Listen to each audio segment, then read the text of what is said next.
Bhagavate Vasudevaya. Om Namo Bhagavate Vasudevaya.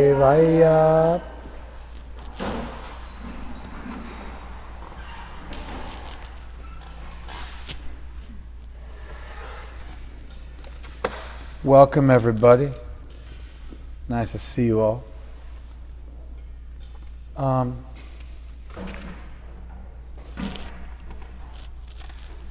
We're right in the middle of the Gita,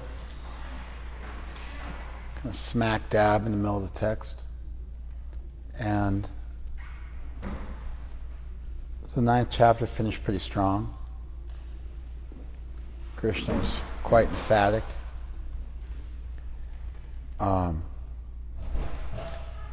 He started off the 10th chapter saying that he was going to teach us his paramam vacha, his supreme instruction, hitakamya, desiring our welfare. He was going to speak further on it, and that we should listen carefully, shrinu. And then he explained that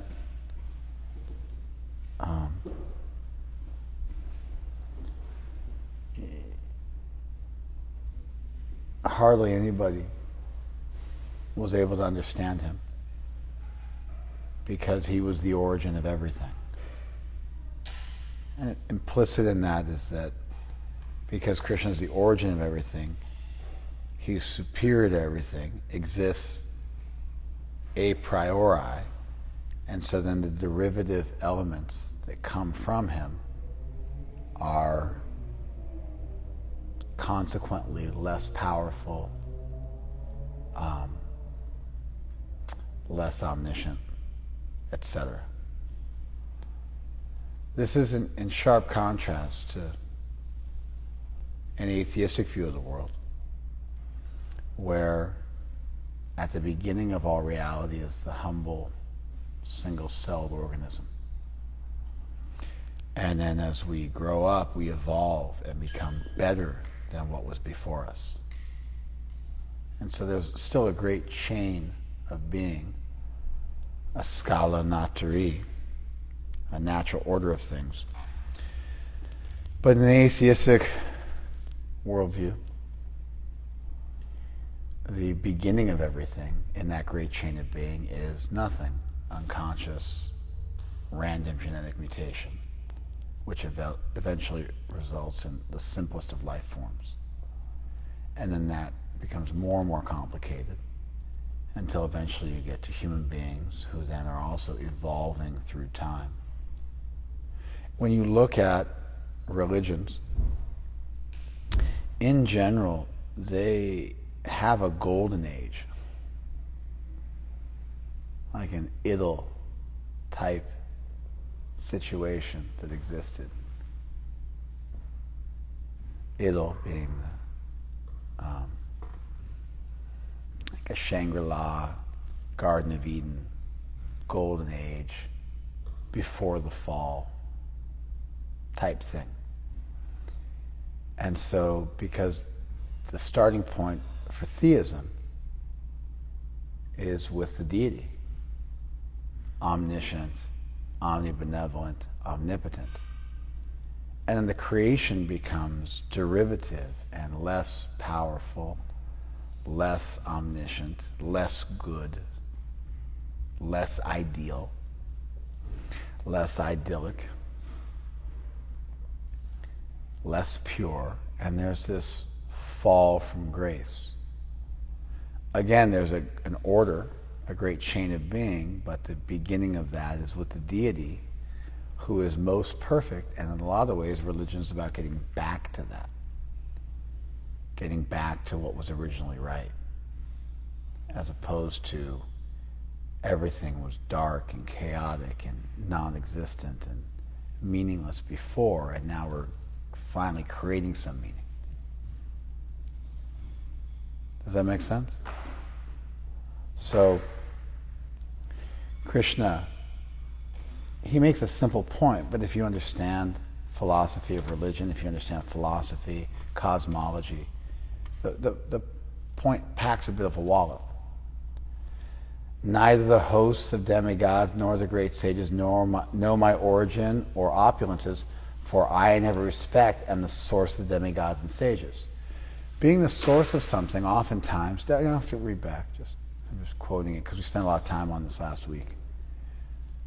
Being the source of something doesn't pack as much of a wallop if you were born in Colombia or if you were born in the US. Being the origin of something doesn't necessarily mean the best version of something. Doesn't necessarily mean the most powerful version of something. Doesn't necessarily mean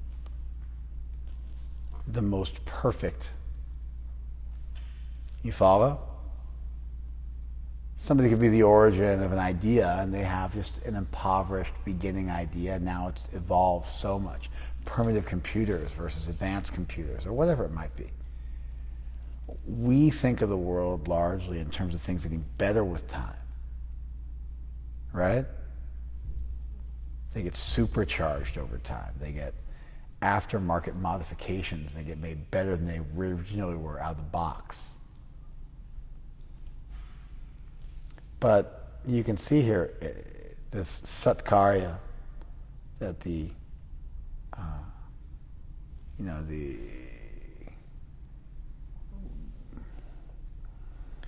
when you look at the effects, you can trace out the cause, and the cause was always there, and the cause was pre-existing. Satkaryavad is the idea that whenever you see something that exists, within the effect, you'll always see the cause. And so the cause is always there in all the effects, and the effects are therefore derivative, and the cause is most perfect. And the effect is an evolute from the cause and a derivation from the cause, but you'll find the best version in the cause. And whatever you get in the effect isn't emergent or better than the cause, it's rather derivative or subpar compared to the cause. Did you guys follow this? It's a basic distinction in how a theist views the world versus an atheist. And you find this as a universal feature of theistic movements. Because what are they starting with?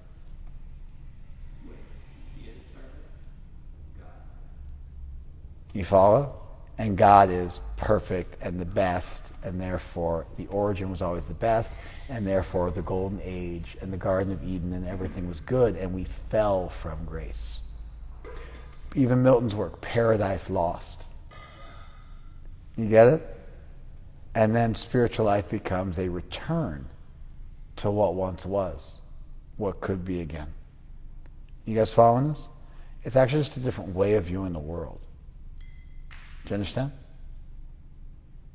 Do you? I don't believe you. Do you guys get this? Raise your hand if you guys get this. Your hand's the only one that's not up.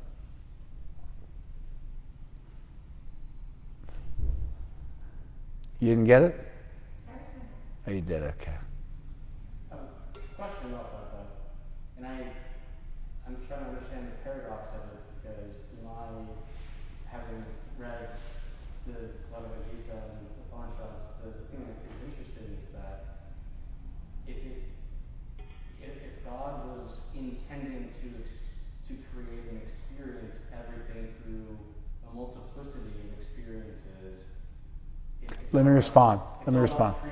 Let me respond. So of course, the source would be the purest of the Let me respond. Isn't the creativity? I got it. Let me respond. I got it. You didn't have to keep on going. I actually got you. I got you. That's why I didn't speak until I understood where you were headed with it.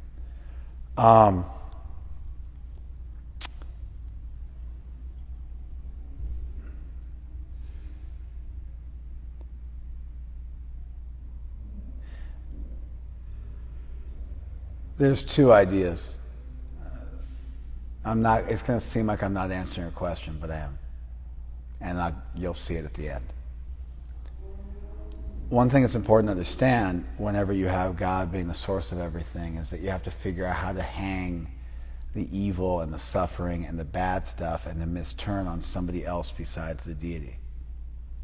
So if there was a fall from grace, if paradise was lost, if there was a betrayal in the Garden of Eden, if there was an iron age that came from the golden age, if there's entropy, and there always is, if there was a separation created, a fall created, then if God is responsible for everything, God also becomes responsible for that fall and that problem. Does that make sense? So now you have the problem of evil. And so you have to find a way to introduce an additional actor in the world. That actor is generally us with free will. And then with free will, we choose to mess things up, and we are the architects of our own suffering.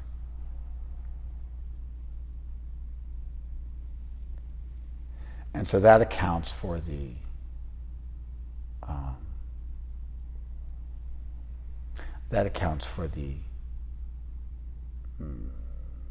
perturbation, imperfection, and the fall from grace, and the Iron Age, and things being derivative and less perfect than they were, and the need for restoral and returning to a perfect, more pure state, and water becomes adulterated and what have you. That's generally what religions struggle with. They have to account for things going wrong. And so the way they do that is they blame us, which is why the world can't be fully deterministic. It also means God can't be fully omnipotent, because if God was fully omnipotent, then it would mean we didn't have free will. And so God would be omnipotent, save and except for we truly do have free will and we can choose what we wish to do. It can sometimes get a little bit more complicated than that. Our free will might consist simply of turning towards divinity or away from divinity. We might get stuck on a train either way we go, a roller coaster either way we go. Because if you postulate that we have too much freedom, we can do anything, then I could affect your free will. If I can do anything I want, then I could, for instance, shoot you. But you haven't done anything to deserve to be shot. So now God created a situation where you are innocent, but you are vulnerable to me, who can then act on you in a negative way. Did you follow this? So you don't deserve it, but because I have full freedom to do whatever I want. So if you get a little more creative with the system, then I have the freedom to turn away from divinity. As I turn away from divinity, I turn towards illusion, because the divinity is actually the source of everything. And as I turn towards illusion, I then am on that roller coaster. So now I think I want to shoot somebody. I think I'm going to shoot you, but I accidentally shoot you, because you deserve to be shot. He didn't. Therefore, even if I think I want to shoot you, it's not going to work out like that. And I never really had full free will. I had the free will to choose which direction I wanted to turn in, but I didn't have the free will to actually do anything. In that way, you can preserve the idea that God did not create some sort of chaotic situation where we're all vulnerable to each other, which would not be an all good, the best of all possible worlds, created by an all good, all powerful God. Again, an all good God would want the best of all possible worlds, and all powerful God could actually create it. So that's free will. That's a free will defense, which is designed to exonerate God from the criticism that why is this world so bad, and why wasn't it still good, and what went wrong, and how do we go south, and how do we get south of heaven. The other idea, much less popular, but still reasonable to postulate, is what our friend here said, which is that God created this world to grow, and therefore this world represents the growth of God. And so this world is a lila, shrishti lila, the lila of creation. And God grows through this lila, and this world becomes the creativity or the love of the deity. And this world is therefore represents growth within the divine. In that view, what will be called process theology, to use Western terminology for it, God is actually in a state of growth, which would appear to go against most of what I said previously, which is that, God was a perfect state and things have fallen from that perfect state. Did you follow this? This is not outside of Eastern spirituality and specifically Hinduism. This idea doesn't get much purchase. It's not a very common idea. The more common idea is the we've fallen from grace idea and the problem of evil and the problem of suffering. But you do find this within certain schools of Hinduism. The idea that this world is Leela and that God is growing through this world and that we represent, in that sense, the growth of God. How would you reconcile that with the idea that God was already all perfect and that this world is derivative or secondary or not as good as the real thing and there was a fall from grace? The type of language used in the Gita, that we've left, that we have to go back to that supreme place, that we're returning to that place. The Gita, strongly participates in the more common Western view. This idea that the world is Leela and it's the growth of God is derivable from certain Indian theologians. It's not there in the actual literature itself, but it's there in the commentaries of, more modern theologians. Not super modern, 1,000 years ago or what have you. I think that worldview deserves discussing. I think it has value. You brought it up, so I think it deserves to be treated.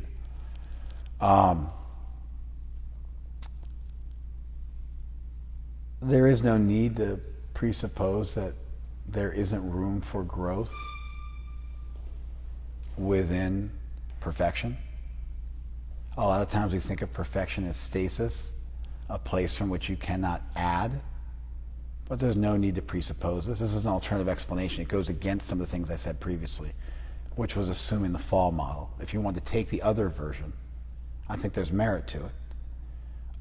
Certainly, infinity can have stuff added to it. And so the logic of infinity is you can actually add to infinity, and you still have infinity, but you can add to it. In Sanskrit, it's described as purna, purnatara, and purnatama, complete, more complete, and most complete. And so there's this idea that God has created the world. The world was created as the growth of God. Now the world becomes a way for God to expand and grow and learn and increase. This is called process theology, again. It's from process theory, process theology. That's the work of Alfred North Whitehead and his followers in the last 100 years in philosophy of religion. And they usually derive their idea from the Upanishads, and like I said, commentators in the Upanishads. I think it's a nice view. I think if you wanted to make it substantive, you wanted to make it pass a water test, hold water, you would have to contend with the suffering that exists in the world and the ignorance that exists in the world and things like birth, death, old age, and disease that exist in this world that don't ostensibly exist in that world.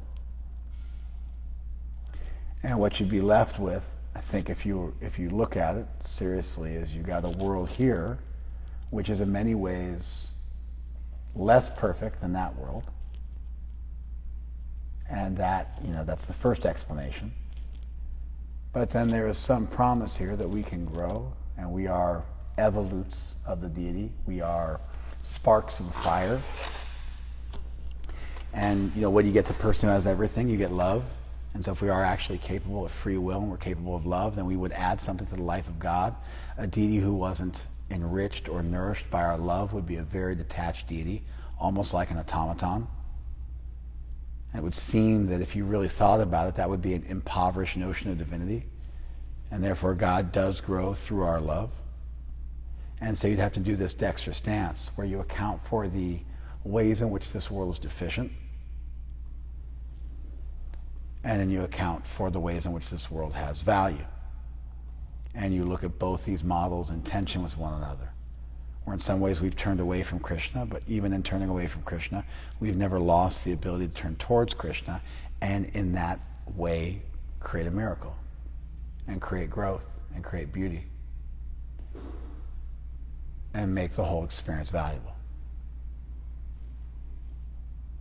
Sometimes people will try to dismiss all the suffering of the world by saying it's all illusion.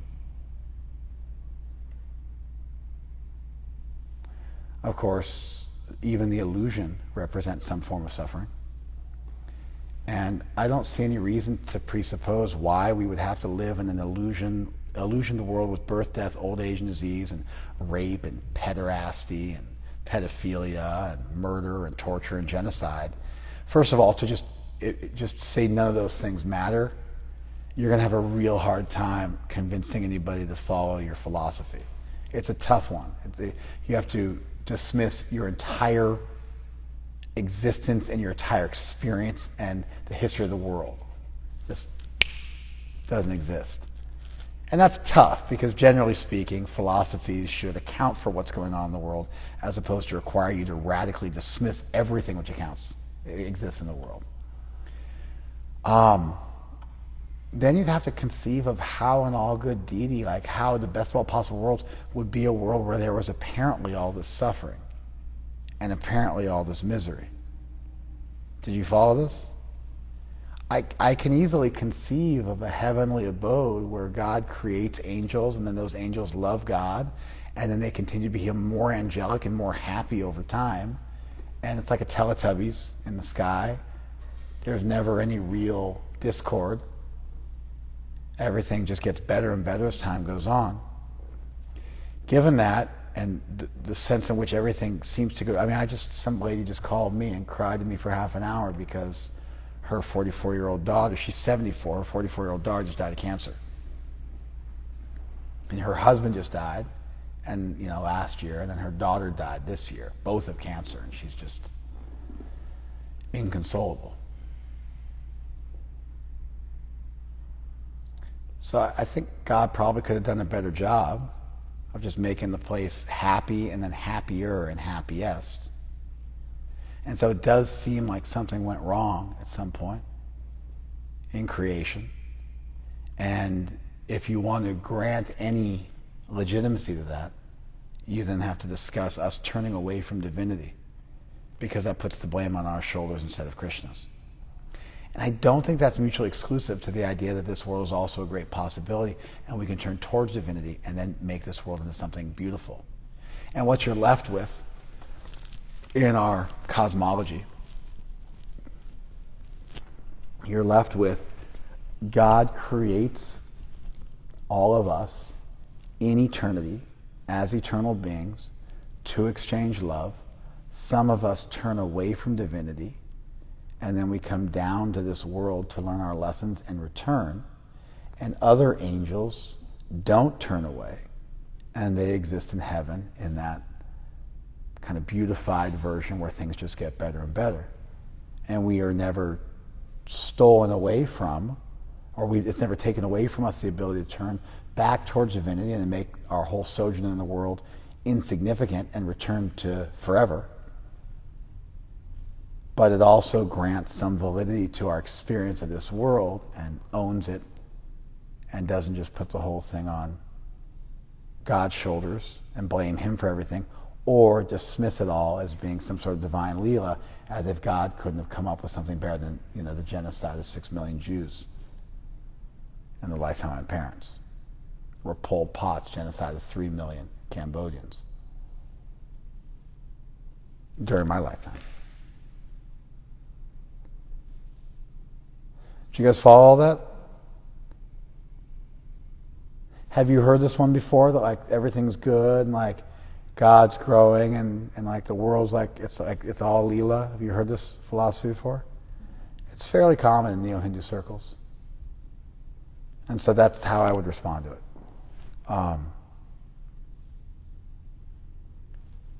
Let's move on. So Krishna explains that he's the source of everything, therefore he knows everything, nobody knows him. He explains how he's the source of so many qualities and so many different personalities. And then around text 7, which is where we left off, he says that one who's factually convinced of this opulence and mystic power of mine engages in unalloyed devotional service. Of this there's no doubt. And that's where we finished off. Text 7, chapter 10. Now, we'll get back to that verse in a minute. In Sanskrit literature, there are certain things you look for as a commentator, as a student. One of the things you look for is a chatu shloki, 4 verses that encompass the entire teaching of the text. It's something that theologians look for, and they say, this is the chatu shloki. And sometimes there's different arguments about what it is. With the Gita, I've never heard any of the commentators over the last 1,500 years disagree that this is the chatu shloki of the Gita. I've only seen in the 20 commentaries I've read, I've only seen this listed as the chatu shloki.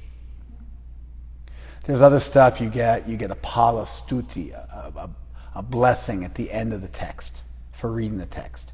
You get an adhikaran, you get what your qualifications are for reading the text. You get a paribhasa sutra, you get one verse which contains the meaning of the entire text within it. There are different things you look for formulaically within a Sanskrit text, and as part of a system of hermeneutics of how to unpack and read a piece of literature that goes back to the Mimamsakas, the original Vedic hermeneutes who laid down millennia ago the rules for how to understand a text. You follow? The 4 verses we're about to read are called the chatu shloki.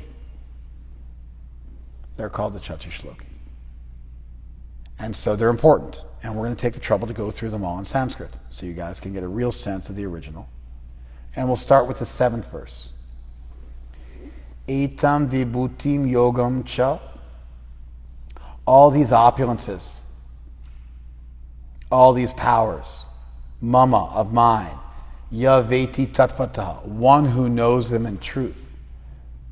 Sa avikalpena yogena, they, with undeviating yoga, with undeviating focus, yujate, they yoked to undeviating focus, yoked to undeviating yoga. Na atra samshaya, of this there is no doubt. So the result of understanding Krishna's opulences, how he is the source and sustenance of the whole world, how he's superior to everything, how he's beyond everything, how nobody knows him, how he knows everything, the source of understanding all of that is that you become inexorably, undeviatingly connected to Krishna. Do you follow this? Let's read Prabhupada's translation. One who is factually convinced of this opulence and mystic power of mine, that's a pretty straight translation, engages in unalloyed devotional service. Of this there's no doubt. You see that unalloyed devotional service? That's a bit of a stretch. Avikalpena yogena, with undeviating focus, with undeviating yoga, is not quite the same as saying bhakti. It's not that every time you read the word yoga in the Gita, you get to translate it as bhakti. Now, bhakti in Sanskrit comes from the root bhaj. Bhaj means worship. And bhakti, where you add this kati prayaya to the root bhaj, gets rendered variously into English. Bhakti is sometimes rendered as devotion or love, but that's a poor translation because the word bhaj means worship. Therefore, it has activity in it. Whereas devotion in English does not necessarily have any activity attached to it. You can have devotion for something, and it's merely a passive state, devoid of activity. But the word bhaj indicates action. Did you follow this? Interestingly, the word devotion, from voto, which means vow, means to be sworn to something, to have a vow towards something. And so the actual word devotion, in its original etymology, does carry with it some expectation of doing something because it carries with it the idea of having taken a vow, to have taken a vow towards something. Devoto, to be of a vow to something. Interesting, right? Now, in the history of Christianity, you have both orthodoxy and orthopraxy. In the beginning of Christianity, people were very concerned with how you lived your life. And later on in Christianity, they became very concerned with what you believed. Orthopraxy is praxis, means practice. Correct practice, orthodoxy, correct belief. They're two strains in the academic study of religion, or even in the seminary study of Catholicism, for instance. Orthodoxy and orthopraxy. So if you're of a vow, you could conceive of having taken a vow towards something, that you do something and you follow your vows, like a marriage vow. You follow? However, if your worldview is that your vow is that you accept Jesus and nobody else, and it's purely cognitive, then that vow state could just be a state of how you think about the world. And Christianity did, in many iterations, evolve into that, where it doesn't so much matter what you do, it matters what you believe. And there was actually a change that took place a few centuries after Jesus was here. There's a change that took place in Catholicism where people moved from practice to belief. And it became much more about what you believed. And when you read the Nicene Creed, which was composed in the 4th century, early in the 4th century, you find the Nicene Creed is very much about what you believe. There's nothing about what you do. It's very much just about what you believe. Do you guys follow this? And the change kind of took place, gradually. But if you looked at the early Christians, they were heavy ascetics, even to this day. I mean, there's still ascetics within Christianity, but it was very much about picking up the cross and following me, which is a direct quote from the Bible, and doing good ministerial work and carrying the gospel. It changed a little bit at a certain point. It became much more internal, about your own internal thought system. So although the idea of devotion in its original iteration would carry with it the idea of being sworn to something, that would be roughly what devoted means, to be sworn to something. You can be sworn to something ideologically. You can be sworn to something practically. Like if you take your military vow to defend the Constitution against all aggressors, that carries with it the expectation of doing something. If you swear to worship, to love Jesus and no one else, to accept Jesus and no one else, that could be largely just a cognitive process. Did you guys follow this? Irrespective of this, the word budge indicates active worship. Therefore, if any translation of bhakti that doesn't include doing stuff is problematic. And the definitions given in Sanskrit for bhakti over millennia, one of the older definitions of bhakti is Sarvapadi vinirmuktam tatpar vinirmalam rishikena rishikesha sevanam bhakti uchate, that when you serve the master of the senses with your own senses, having freed yourself from all designations, that is called bhakti. Sevanam, that's service. Bhakti uchate is called bhakti. That's an old definition of bhakti. Krishnanu shilanam bhakti uttama, that the constant striving and practice of devotion is called superior bhakti, favorably done towards Krishna. So even when you look at the ancient Sanskrit definitions of the term bhakti, spanning millennium, it always carries with it this idea of doing something. Therefore, to translate bhakti as devotion is a poor translation.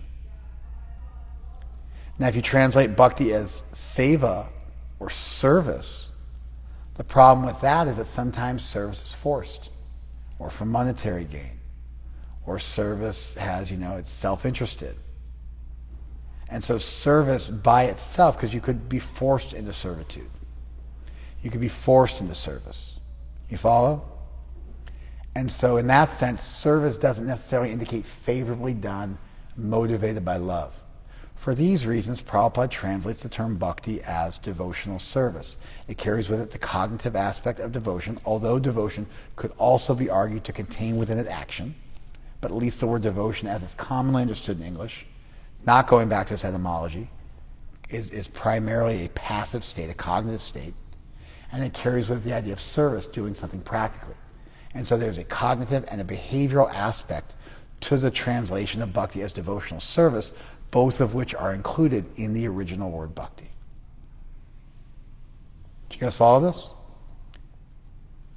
All that said, Prabhupada says devotional service here, but you don't find avikalpa yoga, which means unseparated or unbroken yoga, undeviated yoga. You don't find that is the same as bhakti. It's a different phrase, a different compound term. Did you guys follow this? So how do we defend Prabhupada's translation of this verse as devotional service? How is it not Prabhupada doing what every translator does? This is the problem with reading translations of the Gita, is you don't know the language and your translator rips you off by just throwing in what he wants to, and you don't know what to do. You just end up, you got what are you going to do? The Bible, so many translations of the Bible are so poor. What are you going to do if you don't know Greek? It's all Greek to me. Well, that sucks if you don't know Greek, because then you can't know what they're actually saying. In the beginning was the Word, and the Word was God. Like, what does that even mean? And in the beginning was the Logos, and the Logos was Theos. That's way more interesting, isn't it? Who decided to translate Logos as Word? How about they translate it instead? In the beginning was logic, and logic was God. In the beginning was the principle of logic and meaning and reason, and that was divine. How cool would that have been if the book of John started out with that? Instead of in the beginning was the Word, and the Word was God. You took it back to the Greek, and you gave a more chaste translation, a more literal translation. It becomes a way more philosophical, way more Platonic, way more interesting document that shows that the writers were intimately familiar with Greek philosophy. Heck, they wrote in Greek. They didn't have to write in Greek. Latin was already existing at the time the Bible was composed. How come they chose to write in Greek? Because Greek was the formal language of philosophy, still. And so when people wanted to write a serious text, they would write it in Greek. Did you guys follow this? Okay, so how do we defend Prabhupada's translation? Yeah, Ross. Later verse, it clarifies action and taking, devotional service essentially, rather than just focus on what connection. It's a good answer. You didn't say it very well. You want to say something? I was going to say that idea differently. Okay, because I said it's a good idea, but you didn't say it well. So then instead of saying it properly, you're just going to say that you would have said it properly. I want to continue and say it properly. Why not just say it properly without the big preamble? In the Do next you follow? If I'm like, hey, that was a great idea, you said it wrong. She's like, I was going to say a great idea too, just differently. And now I will proceed to do that.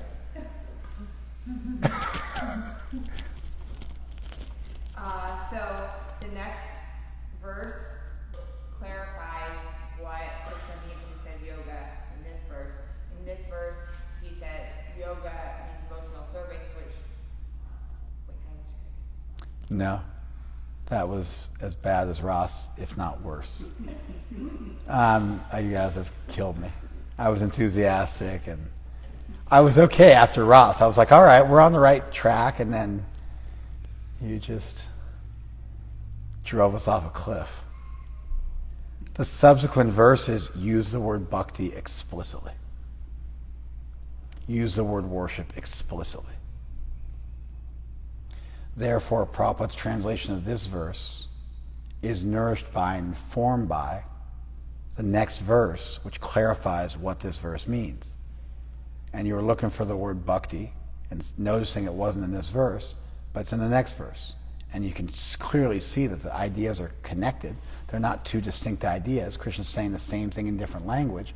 And so because this verse is somewhat enigmatic and it's indefinite, Prabhupada just takes the trouble. Like if I say, I want something to drink.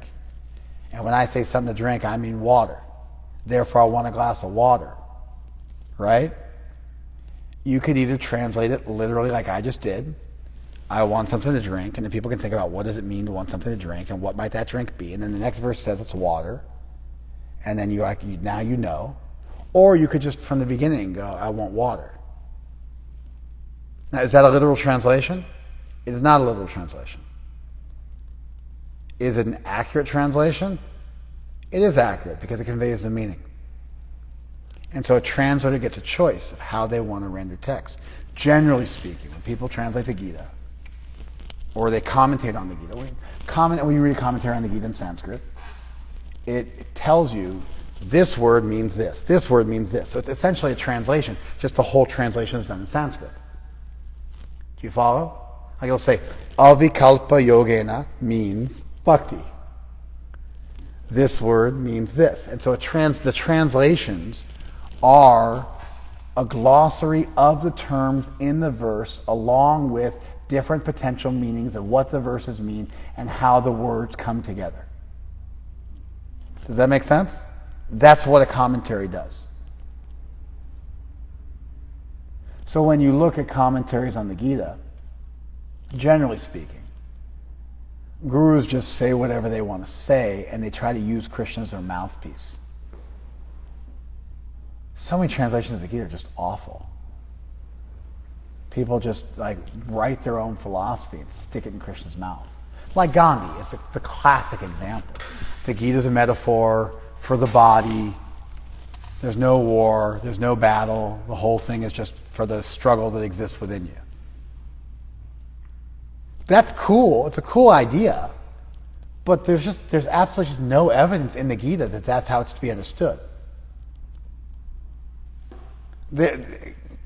Sanskrit has any number of, it has a language of alliteration, it has a poetic language, it has a language of metaphor, it's something called pratik, it's indirect meanings you can derive from a text. And so it's not like that didn't exist in ancient Sanskrit literature. There's just nothing in the Gita that indicates it's meant to be taken that way. Now, Gandhi was preaching pacifism. You follow? So the Gita is about a war. And, when the Gita ends, because the Gita is part of a much larger book called the Mahabharata, weapons are taken out and people are shot and there's rivers of blood and severed arms and people are dying and the death of so many people is described in graphic detail. Practically speaking, they wipe out an entire generation of warriors. That fear is there at the beginning of the text. It's like, post-World War II, so many British soldiers, so many German soldiers, and the families were raised without father figures. You guys familiar with the band Pink Floyd? Their sort of opus is called The Wall. It's a double album. It was released in 1978. The Wall is Roger Waters essentially complaining and crying and lamenting that he grew up without a father because his father went to World War II and never came home. And so he grew up without a father. And the subtext of the entire Wall album really is World War II, growing up without a father, the loss of his childhood, the loss of innocence.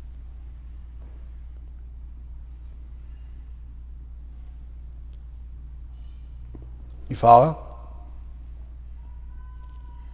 So, the Gita, if you read the Gita just in a straightforward way, people are dying, blood's being spilt, warriors are dying, their wives are crying over their dead bodies, and so on and so forth. There's no indication in the 100,000 verse Mahabharata, the longest book in the history of the world, the longest book on planet Earth, 3 times the length of the Iliad and the Odyssey combined. There's no indication in the entire text that the thing is supposed to be a metaphor for the body and it's supposed to teach peace. But Gandhi had that desire, and so he just translated the book as he wanted it to be. And just co-opted Krishna's language. It was like cultural appropriation. It has a long-standing history in the Indic commentatorial tradition. For centuries, people have been doing this. They just bastardize the text and just screw any meaning they want to out of it.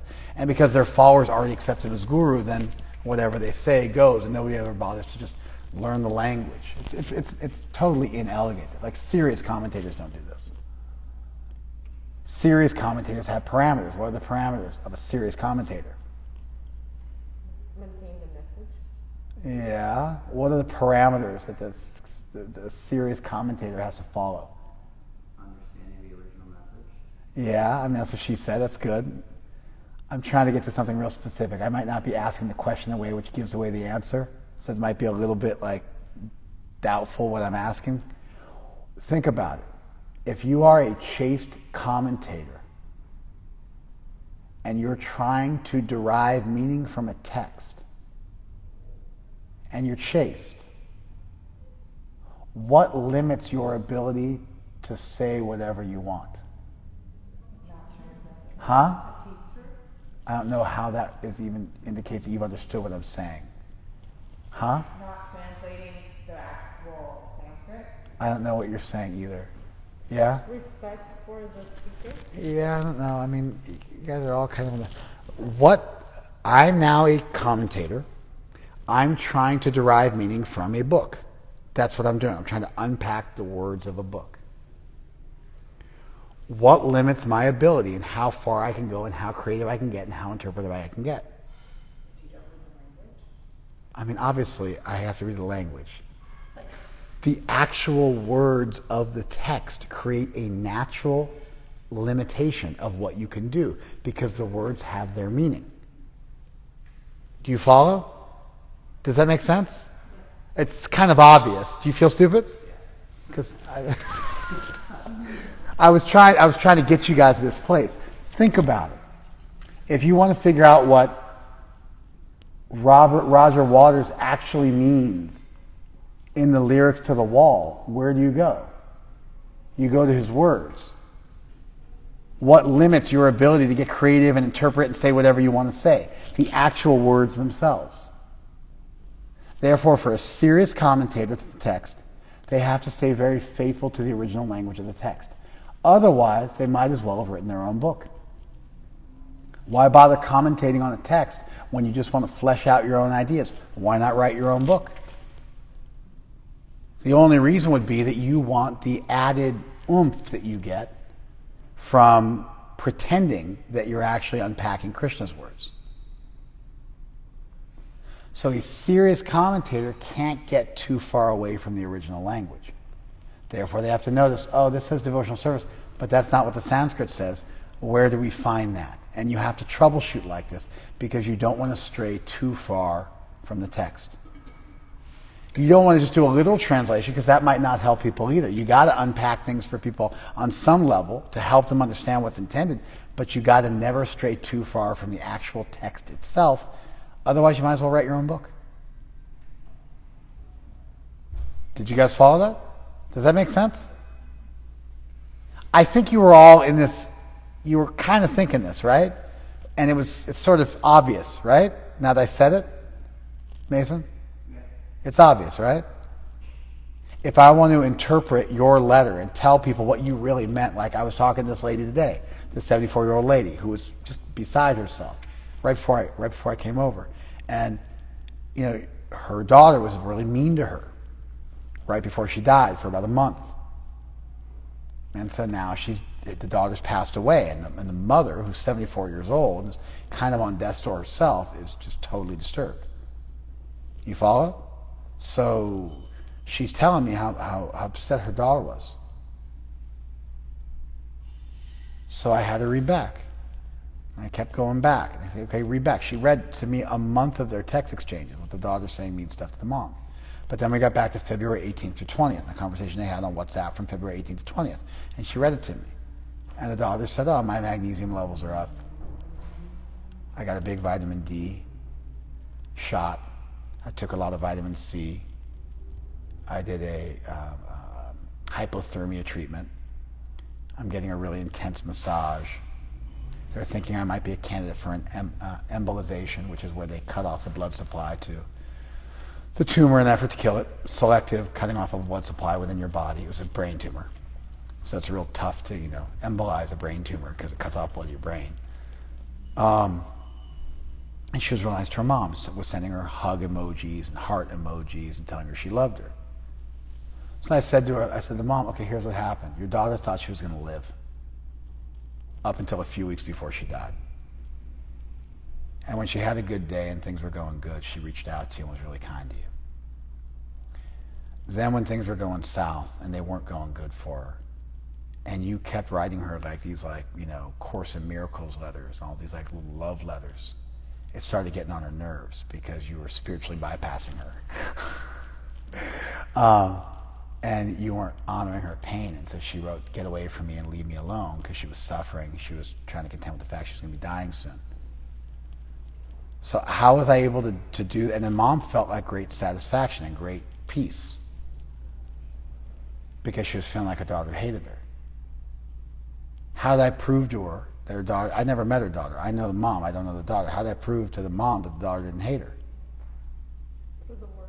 I had to go back through a month of text messages to figure out what was actually going on between mother and daughter, to realize it wasn't systemic hatred. It was caused by the illness.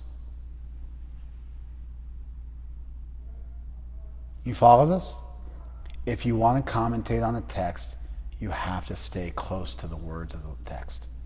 Otherwise, write your own book. Does that make sense? Even when it's our translation, we have to honor it. Even when it's our translation. Does that make sense? Sir, you were going to say something? Well, I'm just trying to follow along as much as possible. The thing about this, and it's all fascinating to me, that I'm trying to understand the concept of the text. If they were supposed to be taken so literally, why are they so poetic and almost say everything that is unsaid? And to me, that's almost like a teaching technique where it's meant to be really internalized to the point that you can understand it not by what is said, but almost what is not said. It's like, how do you define love? And if you just use the word love as a definition, well, it's everything that you can't say about it, which is why Rumi and all these poets, they dance around what it is so that you can understand what it is. And that's, when I read the text, that's almost the interpretation I try to use. So I'm just trying to pivot from one. I appreciate that. Let me respond. That's a good point. That's another good point. Your first point was good. This point's good too. The Gita is one of the simplest Sanskrit texts you can read. When you take a beginner Sanskrit course, one of the first texts I'll have you read is the Bhagavad Gita. The Gita is not complicated. It's not cryptic. It's not aphorismic. It's not koanic. It's nothing like Rumi. The Gita is written in very, very simple, straightforward Sanskrit. The simplest of meters, the shloka meter, 4 lines, 8 syllables to a line. And the language is very, very simple. And when the Gita does quote the Upanishads, which it does in several places, the 8th chapter, 14th chapter, 15th chapter, the Upanishads are quoted directly. 9th chapter as well. 8th, 9th, 14th, and 15th chapters have direct quotations from the Upanishads. In those sections, Krishna then, in the subsequent verses, explains what's intended in quite straightforward language. So even when he does engage with the older literature, which is much more cryptic, Krishna's, in the Gita, is actually giving you a commentary on those cryptic verses in plain Sanskrit. So if the Gita was a poetic work, like for instance, in the Bible, the Hebrew Bible, the Jewish Bible, there is a multi-thousand-year tradition of rabbinic commentary. And so rabbinic commentary is, they distinguish between literal verses and then indirect meanings and poetic meanings. Just like in Sanskrit, there is also poetic, I mentioned this before, just in passing. I said we have a poetic language. We have a language of interpretation. We have a language of metaphor that does exist within the Sanskrit corpus. The Gita is just not that book. And so, with the Battle of Jericho, it says the stars came down to fight on the side of the Jews in the Battle of Jericho. I think David was fighting in the Battle of Jericho, and so the stars came down and fought on the side of the Jews. And so the commentators of that say this doesn't literally mean the stars came down and fought. It just means that like all hands were on deck and there was divine Do you guys follow this? They walk around and they make some noise and the walls come tumbling down, and that's like, it's the proof that God's on their side. So rabbinic commentators will say this is literal, this is non-literal, this is metaphorical, this is analogous, this is metaphorical in this way, this is metaphorical, this is poetic, this how uses alliteration, and they get into it. And they know the language, so they know the types of alliteration which are being used. You could, for instance, like Jesus said, bring them meat in the King James Bible. Jesus is telling people to eat meat all the time. And then you could, really sit down and have a big philosophy class on it. And you could think, what kind of meat did they eat? And you could think, okay, they must have, Jesus was a shepherd. So he was shepherding sheep. So that's, I guess that's lamb. They were eating lamb, most probably. And that was a very common dish, in the north of Africa or in the Galilee and that area, the Levant, where Jesus was. And so that was most probably it was lamb. That's what he ate. You follow?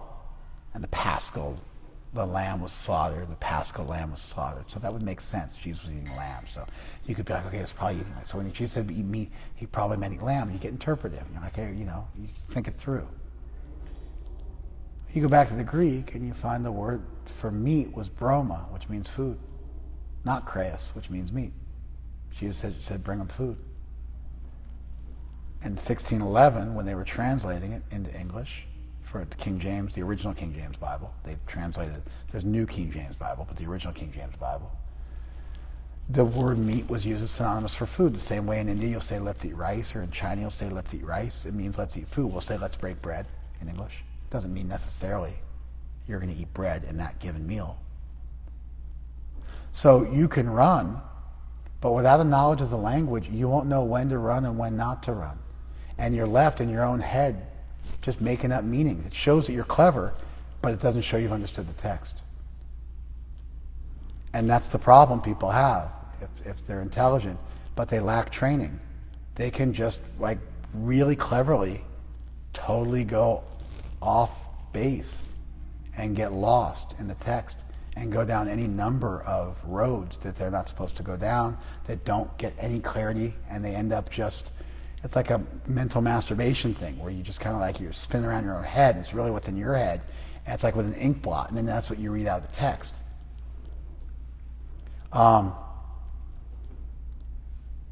There are songs, poems, koans, aphorisms, which are purposefully cryptic, which are made to make you think, which are meditative devices, which are meant to be reflected on and for meaning to be derived from them. And certainly the Vedic literature has that. The first instance of apophatic theology is the Upanishads. Cataphatic theology is God exists. Apophatic theology, also called negative theology, in Sanskrit it's called neti neti, not this, is if you were to say, God does not exist. Now, that sounds atheistic, but a theologian might know if he says God exists, you'll think God exists like you exist, as a temporal being. And therefore you say God does not exist, not to mean that God actually doesn't exist, but to mean that God doesn't exist in the same way you exist. You exist as a dependent being, as a contingent being. God exists as a necessary being. And therefore you might say God does not exist to force the person to think outside of their bubble. The first instance of that is in the Sanskrit Upanishads. So we certainly have that type of literature. The Gita is just not that book. The Gita is just not that. The Mahabharata, for that matter, isn't that. And so, even if you do want to know when to interpret, when to use a verse as a meditative device, when to let your mind soar, you still require to know the original language to know when that's appropriate, when the right kinds of grammar are being used, when the indication that you're supposed to interpret is there, and when the indication that you're supposed to stay chaste. And so there's still a chassis to the text. There's still a chassis to the context. There's different things called Mukhya Vritti and Gona Vritti and Lakshana Vritti. There's different ways of interpreting a text according to the original hermeneutes who laid down the rules for interpreting text. And you see this stuff all over the Gita. It's intending for you to use these tools because it uses this type of language that allows you to derive the meaning. And you go for the indirect meaning when the direct meaning is preposterous. The classic example given is, so-and-so was born on the Ganga. Well, no one's born on the Ganga because you don't give birth in a river. So if it says so-and-so was born on the Ganga, it means so-and-so was born on the bank of the Ganga. You follow? And when the literal meaning becomes impossible, then the secondary meaning is employed. So there's a whole set of rules. And there's also language which is used that indicates you're supposed to give an indirect meaning. And if you look at Rumi, you quoted Rumi, you mentioned Rumi. I mean, obviously Rumi's stuff is all koans. It's all like that all the time. And so that type of poetry is intended 100% to allow your mind to find that je ne sais quoi, that thing that cannot be said, that sort of hidden meaning. And Sanskrit literature does have that. And then if that was the case, then you would note that in the literature and you would think, what does this make you think of, and what do you think of when you hear this? We can contrast that to what Krishna's saying here. Let me show you like a real-time example. Let's now go through these 4 verses. I know we don't have a lot of time left, but let's now go through these verses. You guys ready? Okay. Aham sarvasya prabhavaha. I am the source of everything. Mata savam pravartate. Everything comes from me. Iti matva. Having understood this, bhajante mam. They worship me. Bhajante is a verb now. They worship me. Buddha. The enlightened people worship me. Bhava samanvitaha. Endowed with love. I am the source of everything. Everything comes from me. Having understood this, the enlightened ones worship me with all their heart. That is a literal translation. It's a very straightforward verse. What does the verse have within it? The verse has within it a piece of information. What's the information? That Krishna is the source of everything. What's the result of having understood that information? You love Krishna. There's a cause and effect within the verse. I'm the source of everything. If you actually understand how I'm the source of everything. Remember when Krishna said, if you know my opulence in truth, what's my opulence? I'm the source of everything. If you know my opulence in truth, you'll be connected with me forever. How? Through devotional love. The word bhav samandit. Samandit means endowed with. Bhav, love, feeling. Who will be endowed with feeling? Buddha, an intelligent person. An intelligent person will be endowed with feeling. It's a beautiful juxtapositioning of intelligence and cognition along with feeling. Normally it's you either feel something or you know something. And those are 2 different types of people, 2 different types of processes. You find both here. You know Krishna in truth, and the result is you love Krishna. There's a cognitive, endowed with love, they worship me. Bhakti. Both the cognitive and the behavioral aspects put together. You follow this? Where does that come from? It comes from having understood that Krishna is the source of everything. Even Krishna seems to double down. I'm the source of everything, everything comes from me. Why would he say I'm the source of everything, everything comes from me? What would be the purpose of saying I'm the source of everything, everything comes from me? It seems redundant, doesn't it? In Sankhya, the backbone of Hindu philosophy, the backbone of Indian philosophy, there is a nimitta karan and an upadan karan. There is the stuff of this world and there is the energy that moves the stuff. Generally speaking, Sankhya is a dualistic system which postulates Purusha and Prakriti, souls and matter. You follow? Does that make sense? Souls and matter. Krishna is saying here, he is both the stuff of this world as well as the energy that manifests the world. Krishna is taking what is normally a dualistic system and he's making it monistic, not monistic in the sense of impersonal, where there's an impersonal source of everything, but monistic in the sense that everything comes from one place, that one place is a deity. I am the source of everything. I'm the origin of everything, and I'm also animating everything. And so Krishna uses the language, pravartate, prabhavaha, and this is Sankhya. And Krishna's claiming both positions of what would normally be a dualistic system in here within him, and he's creating a monotheistic monistic system where everything starts from the deity. Did you follow this? It's far out, right?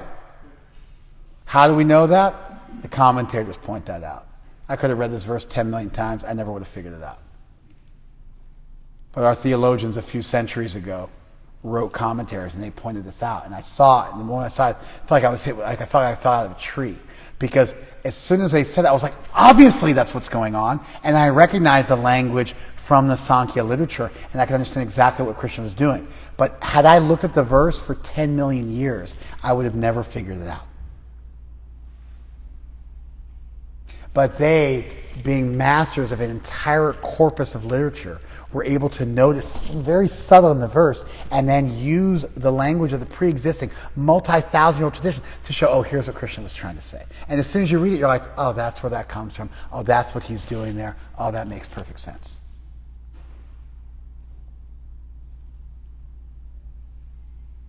A verse like this is meditational, it's inspirational, but it's also extremely technical. And for a commentator to make sense out of it, they have to be deeply familiar with the pre-existing tradition, with the language, so that they can unpack the verse in a reasonable way. Do you follow this? Enough so that I, who can read the original, read that commentary and was like, oh my God, like the teachers in my lineage are brilliant, uncommonly and extraordinarily brilliant, because they saw what was it's clearly what the verse said, but they explained the redundancy in a way that made the redundancy beautiful instead of merely redundant.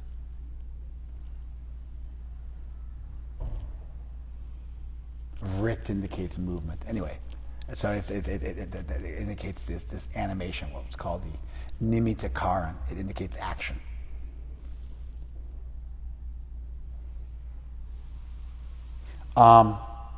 That's a simple unpacking of the first verse.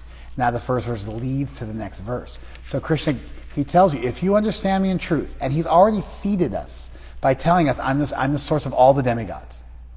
I'm the source of all the sages. Everything comes from me. He's already said this. Nobody knows me. Everything's coming from me. Now again, there's no concept of evil. So he doesn't have to worry about saying everything comes from me, because then you start thinking, well, evil comes from God. But there's no concept of evil in Sanskrit. There's no word for evil in Sanskrit. Then he now gets down to business, and he hits you with a verse. I'm the source of everything. Everything comes from me. The enlightened being who understands this worships me with all their heart. And now you understand why Prabhupada translated the last verse as devotional service. It wasn't him weaving his own idea. There wasn't a deficit. There wasn't an opening. It wasn't like it was just left to the imagination. It was clarified in the subsequent verse. And Prabhupada, understanding our weakness and unfamiliarity with the original language, just makes sure to translate everything appropriately, so that we don't get lost. Now, they worship me with all their hearts. A natural question might be, what does that worship look like? You follow? Next verse. Mat chitta. Their minds devoted to me. Mat gata prana. Their life dedicated to me. Bodhayantas parasparam. Enlightening one another about me. This says, Matchitta means to those who are thinking of me. Madgata prana, to those whose lives are dedicated to me. Bodhayantas parasparam, they're enlightening one another about me. The last verse says Buddha, they're enlightened. This verse says Bodhayanta, it's the same root, Bud and Bod. They are enlightening one another. So how are they enlightened? Because they're enlightening one another about me. Parasparam, from one to another. Katayantas chamam nityam. They talk about me all the time. Tushanti cha ramanti cha. They find great satisfaction and they find great pleasure. Satisfaction is like you're content. Pleasure is something beyond satisfaction. Tushanti cha ramanti cha. They find satisfaction and they find pleasure. Ram in Sanskrit, like Ram, Ram means pleasure. And so ram is oftentimes used when you want to indicate sexual pleasure. It means like physical, sexual pleasure. Therefore, romantic, sexual language, it's not always, but it does kind of make it clear that Krishna's saying, you really feel joy. So, how do you know the devotees? What does it mean to worship Krishna? It means you think about Krishna. It means you dedicate your life to Krishna. Again, cognitive, behavioral, right? And then what do? You enlighten one another. How do people become enlightened about Krishna? Because they're enlightening one another about Krishna. How do they do so? Katayantascha mamnityam. They're talking about Krishna. Tushanti cha ramanti cha. And they derive great satisfaction and pleasure from that. Then, tesham satata yuktanam. To those who are always yoked to me. Bhajatam, again, worshiping me. Bhaj. Priti purvakam, according to love. Priti means love. Dadami buddhi yogam tam. I give them buddhi yoga, the yoga of enlightenment. Again, the word buddha is used. All three verses have this idea of being enlightened. Now they're enlightening one another. Now I give them enlightenment. Yena mamupayanti te, by which they can come to me. Now you find what you do for Krishna, how you reach out to Krishna, how you worship Krishna, and then how Krishna reciprocates with you by helping you along the path so you can come even closer to Krishna. And now we have divine grace which has been introduced. Krishna helping you to help yourself. Tesham evanukam partam. With my heart shaking for them.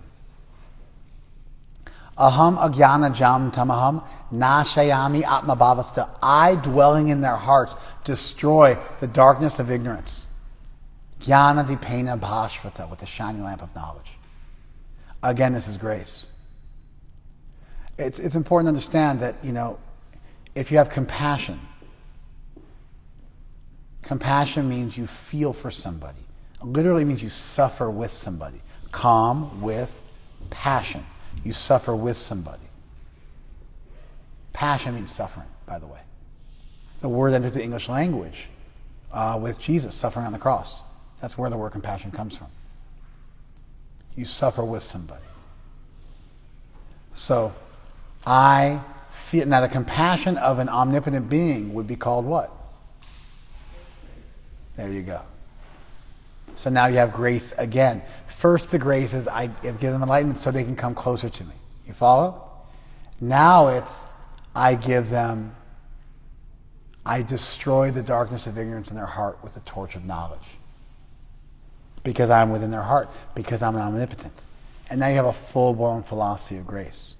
So you start out, and it's, I'm the source of everything. Everything comes to me. If you understand this, you'll worship me with all your heart. There's bhakti, right there. What kind of bhakti? You think of me, you dedicate your life to me. It's cognitive, it's behavioral. What else do? You help enlighten other people. That word bodh is again being used, and you're enlightening one another. So how do you become enlightened? To know that Krishna is the source of everything? Because people are talking about it. How often? Katayantas chamam nityam. They talk about all the time. What's the result of talking about Krishna all the time? Tushanti cha ramanti cha. You become very, very satisfied, and you actually derive great ecstasy. Then how does Krishna reciprocate with you? That's how you reached out to Krishna. But how does Krishna reciprocate with you? In the beginning, he started out by being the source of everything. But now, tesham satata yuktam. If you're always yoked to me, bhajatam priti purvakam, worshipping me, bhaj. Again, the word bhaj is used. Again, priti, according to love. Your name is Madhuri Priti, right? Madhuri Priya? Madhuri Priya. Jamuna Priti. The word love, Priti. So, the other devotee is named Jamuna Priti. If you worship me,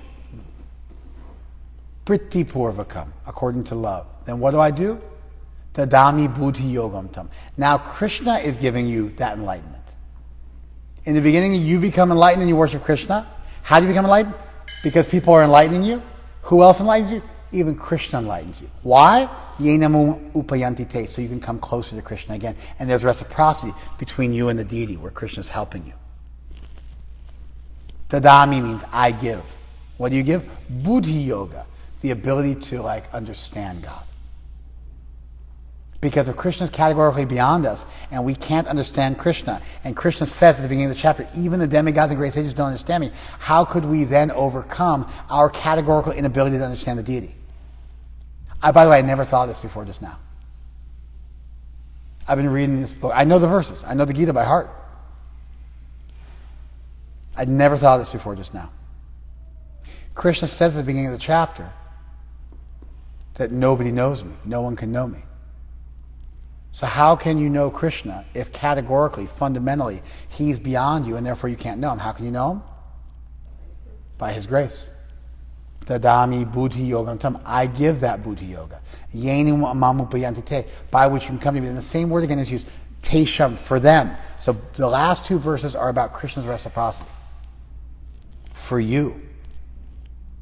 Tesham evanukam partam. My heart shaking for you. Kampa means shaking. Anukampa means shaking for another. Anukampa is the Sanskrit word for compassion. Anukampartam, for the purpose of being compassionate to you. Aham agyana jam tamaha nashayami atmabhavasa. I who am in your heart destroy the darkness of ignorance. How do I destroy it? Jnana vipena bhashvata, with a shining lamp of knowledge. Bhashvata means shining. Jnana deepa. Deepa, like a lamp. Jnana deepa, the shining lamp of knowledge. And so now you have the compassion of the omnipotent, omnibenevolent being, and that's known as grace.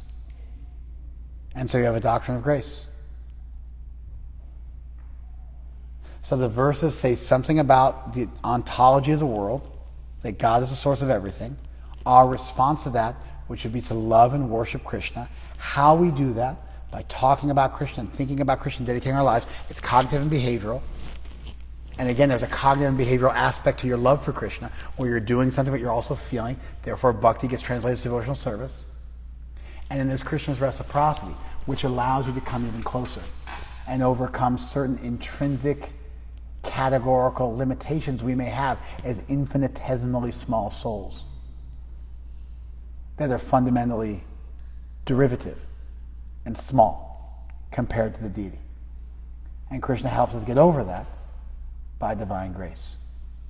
These 4 verses, for 1,000 years more, have been considered to be the 4 nutshell verses of the Gita. And really, they're nutshell verses of a theology. They describe the world, our place in the world, our connection to the world, how the world is ultimately connected to divinity, how as a result of understanding the connection of the world to divinity, we then become devoted to divinity, how we become devoted, what that reciprocation between the deity and the soul looks like, and an ultimate philosophy of grace. There's room for finding stuff in the verse, like gems, mining them out. But the way you mine the verses for gems isn't by just ignoring the verses and thinking whatever you want. The way you mine the verse for gems is you think very carefully about the context. The Gita is written like that. The Gita is that type of Sanskrit literature. And so now we go back to the beginning of the chapter and we know as Krishna said, no one understands me. But you can understand me. How do you understand me? Because I give you the ability to understand me. You follow this? Prabhupada's translation, which I'm reminded of, and we'll finish with this. Prabhupada's translation of text 10. Last paragraph. You there? A person may have a bona fide spiritual master and may be attached to a spiritual organization. But if he's still not intelligent enough to make progress, then Krishna from within gives instructions so he may ultimately come to him without difficulty. You see that? Again, last sentence. If a devotee is not intelligent enough to make progress on the path of self-realization, but is sincere and devoted to the activities of devotional service, the Lord gives them a chance to make progress and ultimately attain to Him. And so you see how well Prabhupada had understood the verse. You see a commentary that really gets to the heart of the verse and what the verse is attempting to communicate. There's room to use your intelligence, to be creative, to be artistic, to explore the verse, to mine valuable gems from it. But when you're dealing with a piece of literature, your ability to do that is governed by the type of text you're dealing with, and also really being able to understand the text and the surrounding context. Text and context are king. There are verses that are just designed to make your mind fly in whatever direction you want to fly in. They're purposefully enigmatic to like the nth degree. That's just not the Gita.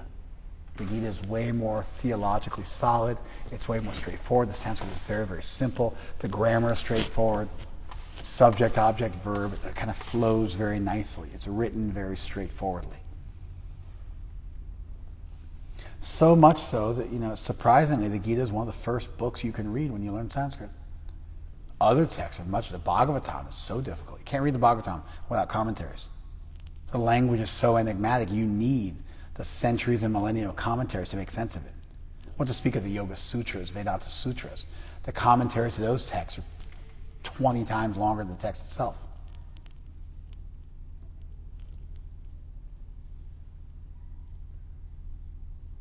Okay. Thank you all very much for joining us.